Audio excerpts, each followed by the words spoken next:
আসসালামু আলাইকুম my lovely viewers, কেমন আছেন আপনারা? আজ আপনাদের জন্য আরও একটি ইফতারির আইটেম নিয়ে আসলাম। আজকের রেসিপি ডিমের জালি কাবাব। তো খুব সহজে কিভাবে আপনারা তৈরি করবেন তাই আজ দেখিয়ে দেব। এর জন্য প্রথমে আমি আলু সিদ্ধ করে ম্যাশ করে নিয়েছি। এবার এর সাথে 1 চামচ কর্নফ্লাওয়ার দিয়ে দিয়েছি। তার সাথে আরও দিয়েছি আমার হাতে তৈরি করা গরম মশলা পাউডার 1 চামচ। এরপর এতে দিয়ে দিয়েছি চিলি ফ্লেক্স অর্থাৎ শুকনো মরিচের হাফ ভাঙা। এরপর এর জন্য লাগবে একটি ডিম। আমি ডিমটাও একদম ম্যাশ করে নিচ্ছি হাত দিয়ে ঝুরি ঝুরি করে। এরপর ডিমটা আলুর সাথে দিয়ে দিব। এরপর এতে দিয়ে দিব স্বাদ মতো লবণ। এবার সবগুলো উপকরণ একত্রে ভালোভাবে মেখে নিব।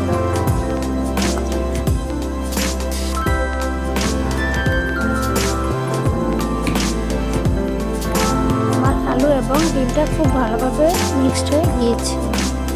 এবার আমি এর থেকে ছোট ছোট লিচি কেটে কাবাবের একটা শেপ তৈরি করে নিব। আপনারা আপনাদের মন মতো যে কোনো শেপে তৈরি করে নিতে পারেন। গোল, লম্বাটে, ডিম্বাকৃতির, চ্যাপ্টা, যে কোনো রকমের ইচ্ছা বানাতে পারবেন। আমার কাছে জালি কাবাবের এই শেপটা ভালো লাগে তাই আমি এটা দিয়েছি এবং সাথে কিছু গোলগুলো বানিয়েছি। এবার একটি পাত্রে 4 চামচ কর্নফ্লাওয়ার নিব। এতে অল্প করে একটু পানি মিশাবো। পানি দিয়ে একটা ডো তৈরি করে নিব। তবে মনে রাখবেন ডোটা একটু পাতলা হলেই ভালো হবে। যেহেতু কর্নফ্লাওয়ার তাই দ্রুতই ডোটা ঘন হয়ে যায়, তাই একটু পানি হলেও সমস্যা নেই। একটু আমার ডোটা একেবারে প্রস্তুত। আমি এবার বানিয়ে রাখা কাবাবগুলো প্রথমে আটার ভিতরে গড়িয়ে নিব। এরপর গড়ানো কাবাবটা কর্নফ্লাওয়ারের ভিতরে একটু ঘুরিয়ে নিব। এতে করে কাবাবটা মচমচে ক্রিস্পি হবে। এরপর ব্রেড ক্রামের ভিতরে গড়িয়ে রেস্টে রাখবো। আপনাদের বাসায় ব্রেড ক্রাম না থাকলে টোস্ট বিস্কিট থাকলেও সেটা দিয়ে ব্রেড ক্রাম বানিয়ে নিতে পারবেন, অথবা পাউরুটিটা ভেজে সেটাকে গুঁড়ো গুঁড়ো নিতে পারবেন।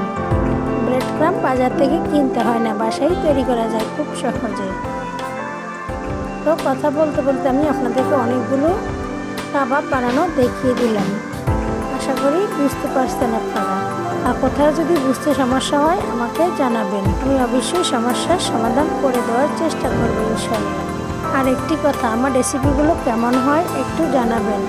ভালো লাগলে অবশ্যই আমার ফেসবুক পেজটির সাথেই থাকবেন এবং ইউটিউব থেকে দেখে থাকলে ইউটিউব চ্যানেলটি সাবস্ক্রাইব করে পাশে থাকবেন এবং বেল আইকনটি অন করে দেবেন, যাতে করে নতুন নতুন ভিডিও দেওয়ার সাথে সাথে আপনারা পেয়ে যান। তো একই প্রক্রিয়ায় আমি সবগুলো কাবাব বানিয়ে নিচ্ছি।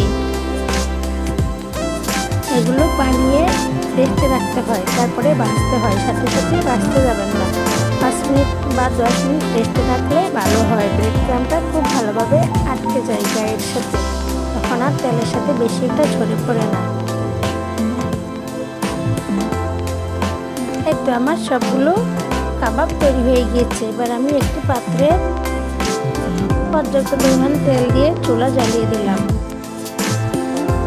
তেলটা মিডিয়াম গরম হওয়ার পর একটু একটু করে কাবাব দিয়ে দিব। মনে রাখবেন এখানে তেল কিন্তু ফুল হিট করা যাবে না।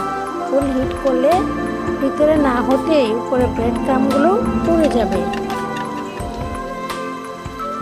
তাহলে আপনারা ক্রিস্পি জালি কাবাব খেতে পারবেন না, আগেই পুড়ে যাবে, ভিতরে কাঁচা থেকে যাবে। তো এর জন্য মিডিয়াম আঁচে আস্তে আস্তে ভাজতে হবে। আসলে রান্নাটা অনেক মজার হয়, একটু ধৈর্য ধরে, যে কোনো রান্নায় ধৈর্য ধরে করলেই পারফেক্ট মজা এবং পারফেক্ট টেস্ট চলে আসে। তাড়াহুড়ো করলে কোনো কিছুই যেমন মজার নয়, ঠিক তেমনি রান্নার ক্ষেত্রেও এরকম। তো দেখুন আমি আস্তে আস্তে বেছে নিয়েছি। আমার কাবাবগুলো গোল্ডেন কালার হয়ে আসছে। আস্তে আস্তে এপিট ওপিট করে উলট পালট করে 2-3 বার করে দিবেন, যাতে করে দুই পাশ খুব সুন্দর করে ভাজা হয়ে যায়। এই তো আমার জালি কাবাবগুলো হয়ে গিয়েছে। আমি এবার একটি একটি করে তুলে নিচ্ছি। রমজানে স্পেশাল কোনো রেসিপি দেখতে চাইলে জানাতে পারেন আমাকে, আমি চেষ্টা করব দেখানোর জন্য। এটা আমার সম্পূর্ণ নিজস্ব রেসিপি, আমার মতো করে এর আগে কেউ বানিয়েছে কিনা আমি জানি না। মাশাআল্লাহ, অনেক মজাদার হয়েছে। আপনারাও আমার এই নিয়মে একবার বানিয়ে খাবেন, আশা করছি সেম টেস্ট পাবেন। তো এরপর আমি বাকি কাবাবগুলো ভেজে নিচ্ছি। যেহেতু তেল একটু গরম হয়ে গিয়েছে তাই এগুলো খুব দ্রুত হয়ে যাচ্ছে। মনে রাখবেন চুলার আঁচ কিন্তু মিডিয়াম টু লোতেই রাখবেন এই পর্যায়ে। তো আলহামদুলিল্লাহ কাবাবগুলো দেখতে যেমন লোভনীয়, খেতেও তেমনই টেস্ট হয়েছে। আশা করছি আপনারা আপনাদের পরিবারের সদস্যদের সাথে বানিয়ে খাবেন এবং মজাদার এই লোভনীয় জালি কাবাবের টেস্ট উপভোগ করবেন। তো আজ এ পর্যন্ত, ভালো থাকবেন সবাই। আল্লাহ হাফেজ।